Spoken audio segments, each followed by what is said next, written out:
Hola, ¿cómo andan? Bueno, en la clase de hoy vamos a complementar lo que vimos en la anterior sobre patrimonio cultural inmaterial. En este caso, les traje algunos ejemplos para que podamos analizar y es la idea que ustedes puedan complementarlos con aquellos que compartan en el foro de integración e interacción de esta semana.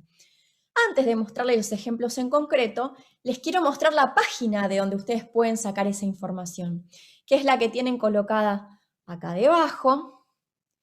Y en estos filtros, ustedes pueden realizar búsquedas refinadas por año de declaración o de inclusión en la lista de UNESCO, por país que está representado, o si despliegan en esta lista, tienen otros criterios para justamente hacer unas búsquedas más específicas, más concretas. De hecho, también tienen este buscador textual para, por ejemplo, poner tango y ver en ese caso a qué país o países, me adelanto, corresponde y en qué año fue declarado. Lo que me interesa también comentarles sobre esta diapo es que a diciembre de 2020 esta lista se comprende está compuesta, mejor dicho, de 584 elementos que corresponden a 131 países o 131 partes que forman parte, valga la redundancia, de la Convención de UNESCO para la protección del patrimonio cultural inmaterial. Siempre las reuniones se realizan en diciembre. El año pasado fue, de hecho, virtual, estaba planificada para realizarse en Kingston, Jamaica, pero por la situación de pandemia de público conocimiento tuvo que ser realizada de manera virtual. Y bueno, se incorporaron algunos elementos y específicamente uno de Argentina, que en algunos minutitos más les voy a comentar cuáles. Vamos entonces a los ejemplos para no perder más tiempo. El primero que les traje fueron elegidos aleatoriamente solo por gusto personal, pero para que vean la variedad de elementos que están contemplados en esta lista.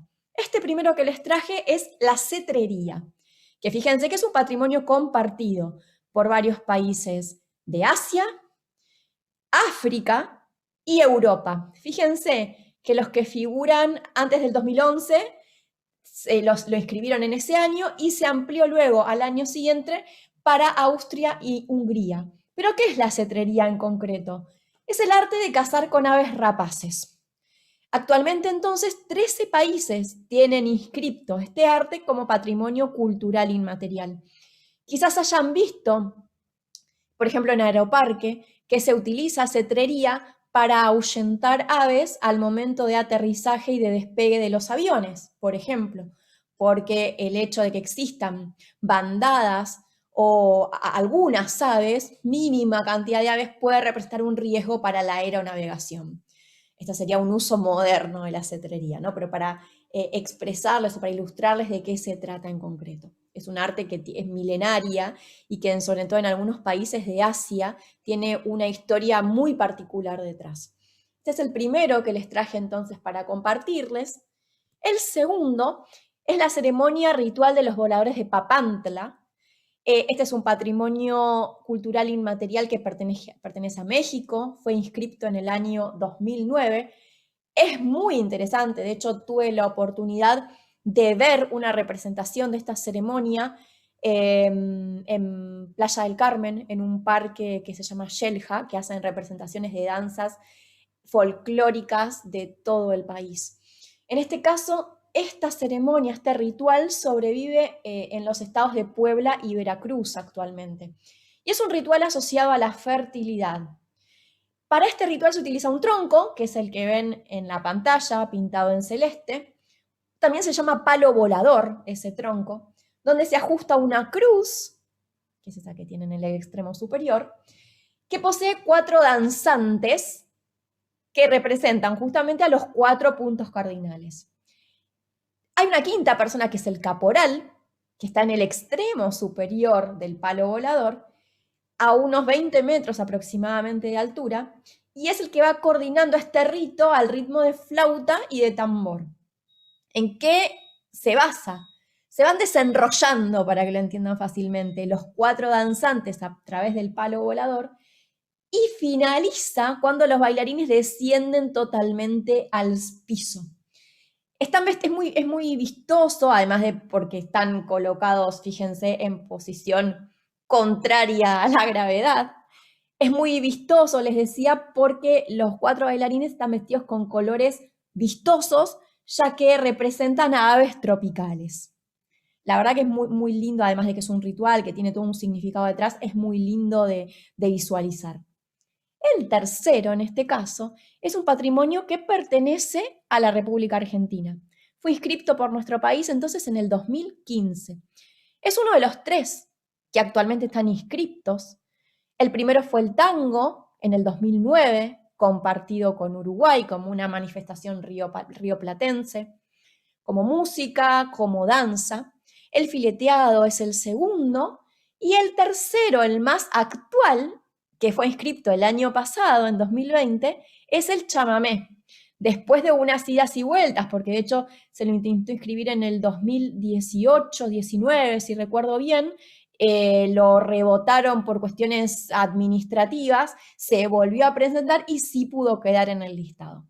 En este caso les traje, quizás porque es el menos conocido, entiendo por ustedes, les traje para compartirles un poquito de lo que es el filete o fileteado porteño. Es un arte que surgió en el siglo XIX, un estilo artístico que fue muy vapuleado en su momento y de hecho muchos no consideraban que tuviese la categoría de arte.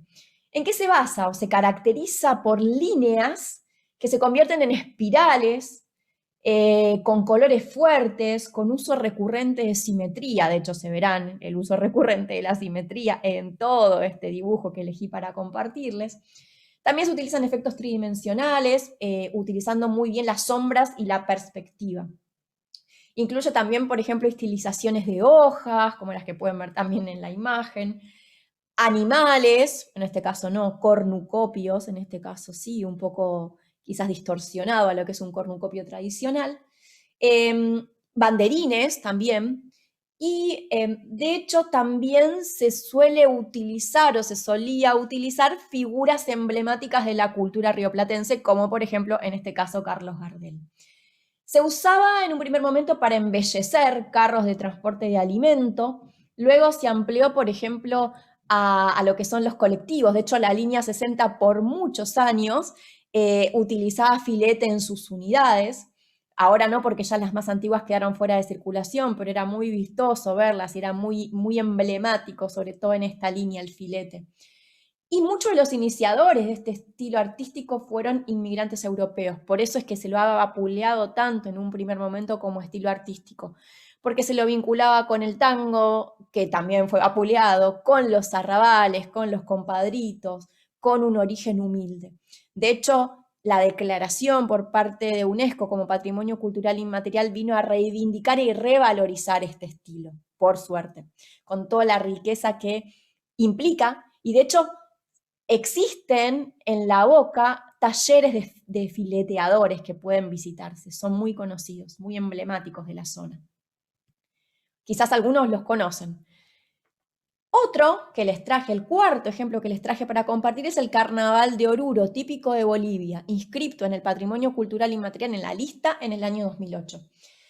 Se lo considera la máxima representación de los carnavales de Bolivia y se basa en una peregrinación de conjuntos folclóricos que justamente realizan esa peregrinación hacia el santuario del Socavón. De hecho, este carnaval tiene la misma importancia que el de Río, para que se den una idea. Quizás no es tan conocido, pero tiene la misma importancia. Y es una mezcla de tradiciones tanto incaicas como españolas o católicas, por eso hablamos de un sincretismo, de una mezcla de culturas. De hecho, en lengua quechua, Oruro se conocía como Uru, por eso Oruro en nuestra lengua española. Y Oruro, o Uru, fue un centro de peregrinación religiosa dentro del mundo andino. En cierto sentido es muy similar a las manifestaciones carnavalescas que podemos ver en el norte de nuestro país, para que se den una idea, y quizás el culto asociado a la Pachamama también. Y la última representación que les traje para compartir en esta breve clase es el Wayang Kulit, que es un patrimonio cultural inmaterial de Indonesia, también inscrito en el año 2008. ¿Qué es esto? Es el teatro de marionetas tradicional, también llamado títeres javaneses o teatro de sombras. ¿En qué se basa? Quizás cuando eran chicas, chicos, han visto alguno de estos teatros de sombras.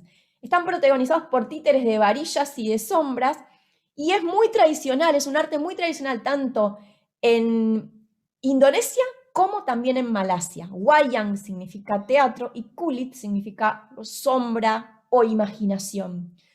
De hecho, no existe evidencia de que se practicara este arte antes de la llegada del hinduismo al sudeste asiático. Solamente a modo de ejemplificarles, les traje estos 6 casos a esta, como les decía, esta breve clase. Me gustaría entonces que ahora ustedes puedan indagar quizás en estos ejemplos o en otros que les parezcan representativos, buscando dentro de ese listado aquellos que les llamen más la atención. Como siempre les digo, los animo a buscar cosas que son ajenas a su cotidianeidad. Anímense a buscar. Existen danzas, idiomas, como vimos estos estilos artísticos súper variados, música. Fíjense cuál de todas esas manifestaciones llama más su atención y compártanla en el foro que está abierto durante esta semana. Nos vemos entonces la próxima clase. Hasta pronto.